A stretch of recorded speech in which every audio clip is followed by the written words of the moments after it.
Over here, you can find the SendQuick Cloud menu bar. On the top left, you will find the profile icon.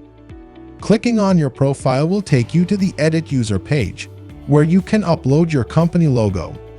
To save your new profile picture, enter your login password and click Submit. The menu bar offers several selections. Here, you can choose your language. For the purpose of this tutorial, we will keep it as English. The Alerts tab provides a quick overview of your recent alerts. Click on Read All Alerts to view all the alerts you have received in the past. In this tab, you can access your overall account details. It shows your account status and also indicates when your account will expire.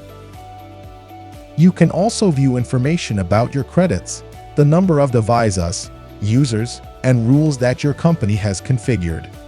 You can click on Change Password to access the Edit User page, where you can reset your password and configure other account details. Once you have finished using the portal, click on Log Out in the top right corner of your screen to exit.